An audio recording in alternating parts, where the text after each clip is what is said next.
विमल, पोलो, जोमा केसरी, हर पल मनाओ केसरी त्योहार। उसके बाद आ रहा हूं अनुप्रिया, नवल किशोर, सोमनाथ भारती। पार्टी जी, राजनीतिक बयानबाजी होगी अब तो बहुत ज्यादा। ऐसा लग रहा है कि अब शंकराचार्य, अभी मुक्तेश्वरानंद जी पूरी तरह राजनीतिक बयानबाजी कर रहे हैं। जब तक धर्म के मुद्दों पर बोलते ठीक था, अब तो वो ये तय कर रहे हैं सीएम कौन हो, डिप्टी सीएम कौन हो, जनता सबक सिखा देगी, उंगली दबाना है। भाटी जी, सही है क्या? नहीं, मुझे अशोक साहिल के दो शेर याद आ रहे हैं पूरा प्रकरण जब से मैं सुन रहा हूँ कि नज़र नज़र में उतरना कमाल होता है, नफस नफस में बिखरना कमाल होता है, बुलंदियों पर पहुँचना कोई कमाल नहीं, बुलंदियों पर ठहरना कमाल होता है। योगी आदित्यनाथ जी जोड़ तोड़ तिकड़म से मुख्यमंत्री की कुर्सी तक तो पहुँच गए, लेकिन अपने व्यक्तित्व को मुख्यमंत्री के अनुरूप बना कर रख नहीं पा रहे हैं। जिस तरह की वो असभ्य भाषा बोलते हैं, जिस तरह की गाली गलौज की भाषा बोलते हैं, धमकी की भाषा बोलते हैं, हर किसी को आरोपित करते हैं, चाहे वो संत हों चाहे वो राजनेता हों। अब अखिलेश यादव जी के बारे में ये कहना कि 12 बजे उठने वाले बबुआ को क्या पता, ये संत तो छोड़ दीजिए, संत तो बहुत ऊपर की चीज़ होती है। साधारण व्यक्ति को भी इस तरह की असभ्य भाषा नहीं बोलनी चाहिए, इस तरह के विद्वेषपूर्ण भाषा नहीं बोलनी चाहिए। कितने बजे उठते हैं अखिलेश जी?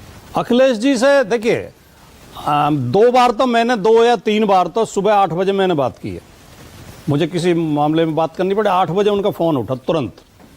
ये कहना कि 12 बजे उठते हैं एकदम मूर्खतापूर्ण बात है। कोई विश्वास करेगा इस देश का नागरिक कि अखिलेश यादव जैसा ऊर्जावान व्यक्ति, एकदम पॉजिटिव ऊर्जा से भरा हुआ, जो जिसके चेहरे से ही सराफत टपकती है, इतना सभ्य, सुशील, सौम्य और मृदुभाषी व्यक्ति, ऐसा है कि वो 12 बजे उठेगा? मतलब इतना आलसी आदमी है वो। तो योगी जी झूठ क्यों बोलेंगे? झूठ ही बोलते हैं, लगातार झूठ बोलते हैं। योगी जी ने तो यह भी कहा था सदन के अंदर कि 56 में से 86 एसडीएम यादव बन गए थे। यही शब्द थे, 56 में से 86। हालांकि हमने उसे पकड़ा नहीं, हमने मान लिया कि स्लिप ऑफ टंग है। तो 86 में से 56 कह रहे होंगे ना? 86 में 56, लेकिन झूठ है नहीं। हम सूची मांग रहे हैं, 2 सूची। पूरे 5 साल में ही 15 यादव एसडीएम बने थे, 5 साल की समाजवादी पार्टी। योगी जी की भाषा पर आपने आपत्ति उठा दी। नहीं, मैं शंकराचार्य जी क्या कह रहे हैं? खलीफा बता रहे हैं। मैं आ रहा हूं, मानक जी उसी बात पर आ रहा हूं।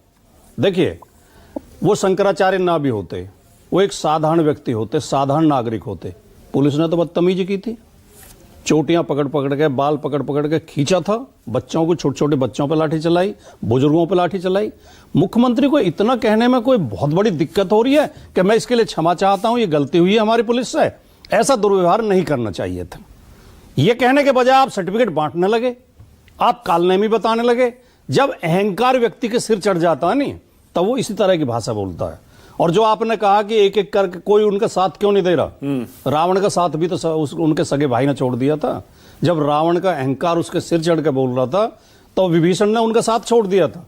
जब इस तरह व्यक्ति दुर्व्यवहार करता है और अपमानजनक व्यवहार करता है और अहंकारी हो जाता है, तो अपने भी साथ छोड़ देते हैं। सारे आसान मुद्दों पर आपने जवाब दे दिया भाटी जी, लेकिन शंकराचार्य जी पर एक शब्द नहीं बोल रहे। सिर्फ ये कह रहे हैं कि योगी जी ने भी तो कालनेमी कहा। मैं कह रहा हूं खलीफा कहना सही है योगी जी को, औरंगजेब कहना सही है, ये कहना सही है, राजनीतिक बयानबाजी करना कि जी सीएम केशव प्रसाद मौर्य को होना चाहिए था।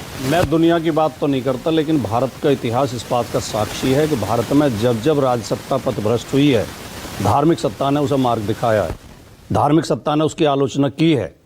धर्म गुरुओं ने, साहित्यकारों ने, पत्रकारों ने भटके हुए राजनेताओं को रास्ते दिखाए हैं।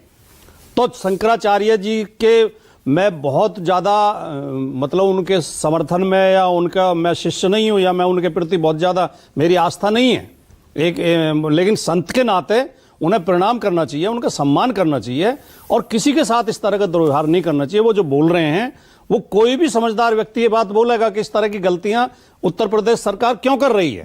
वैसे भाटी जी, एक बात है, मैं आपकी तारीफ भी करना चाहता हूं। आप ना अक्सर खरी खरी कहते हैं, मन की बात कहते हैं, चाहे कोई बुरा माने भला माने, वीडियो वायरल हो, ट्रोलिंग हो, आप एकदम खुल के कहते हैं। तो फिर जो हल्का सा आपके मुंह से निकला, मैं उसी पर और डिटेल में आपसे पूछना चाह रहा हूं। आप शंकराचार्य जी को नहीं मानते? ज्यादा आपका आस्था, आपका भरोसा नहीं है? एक तो ये होता है कि मैं देखिए, हर व्यक्ति के अपने प्रेरणा स्रोत होते हैं। हाँ। मैं प्रेरणा लेता हूं बाबा साहब अम्बेडकर से, महात्मा गांधी जी से, डॉक्टर राम मनोहर लोहिया से। मेरा उधर नहीं है झुकाव धर्म के प्रति नहीं, धार्मिक तो असली मैं ही हूं। धर्म का संबंध तो सीधे कर्म से है। मैं कोई खराब कर्म नहीं करता। मैंने आज तक किसी के साथ फ्रॉड नहीं किया, कोई हिंसा नहीं की, कोई चोरी नहीं की, किसी को सताया नहीं है, कोई मैं गलत काम ऐसा नहीं करता जो पाप की श्रेणी में आता हो, जो अधर्म की श्रेणी में आता हो। पर पूजा पाठ नहीं लेकिन करते। मैं कर्म कांड का सख्त विरोधी हूं। अच्छा, पूजा कर्म पाठ कांड बहकाने वाला वो धर्म है। असली धर्म कर्म है हमारा। हमें अपना आचरण सही रखना चाहिए। दो शब्द में यूजीसी एक्ट पर जरूर बोलना चाहता हूं। उसमें मैं आ रहा हूं, उसमें मैं आ रहा हाँ, हूं। तो मतलब सनातन धर्म में आपका यकीन नहीं है? मेरे सारे धर्मों में यकीन है। मैं सर्वधर्म संभाव रखता हूं। मैं सब धर्मों को सम्मान देता हूं। मैं सब धर्मों के प्रति आदर का भाव रखता हूं। और मैं मानता हूं कि किसी धर्म की आलोचना और उनका अपमान नहीं करना चाहिए। पर पूजा पाठ वगैरह नहीं करते? मैं नहीं करता। अच्छा, ठीक। मैं उसमें विश्वास भी नहीं ओके, अभी यूजीसी पे आ रहा हूं। अभी आ रहा हूं। धर्म भी ये नहीं कहता। ठीक है, धर्म ये नहीं कहता। ओके। धर्म ये कहता है साइस मतलब कबीरा मन निर्मल करो जैसे गंगा नीर, पीछे पीछे हर फिरे कहत कबीर कबीर। ठीक है। अच्छा, सीएम किसको होना चाहिए था भाटी जी उत्तर प्रदेश में? हाँ। इन्हें नहीं होना चाहिए था कम से कम। हाँ। क्योंकि पहले से ही पता था जो व्यक्ति ये भाषण देता था, अगर मुसलमान हमारी एक लड़की उठा के ले जाएंगे, हम इनकी 10 लड़की उठा के लाएंगे। ये योगी जी भाषण देते थे अपने मंचों से। मौर्य जी को होना चाहिए संत के एक हाथ में माला, दूसरे हाथ में भाला होना चाहिए। ऐसी भाषा बोलने वाले को इतने बड़े प्रदेश का मुख्यमंत्री यानी शंकराचार्य जी सही कह रहे हैं कि केशव प्रसाद मौर्य को होना चाहिए था सीएम? नहीं, अब होना चाहिए था। वैसे तो केशव प्रसाद मौर्य को प्रोजेक्ट किया गया था। केशव प्रसाद मौर्य उस समय बीजेपी के अध्यक्ष थे और वोट यही कह के मांगे गए। 2012 के चुनाव में बीजेपी को मात्र 15% वोट मिले थे। फिर ओबीसी मुख्यमंत्री बनाएंगे, ओबीसी मुख्यमंत्री बनाएंगे, ओबीसी के नाम पर वोट मांगे गए थे।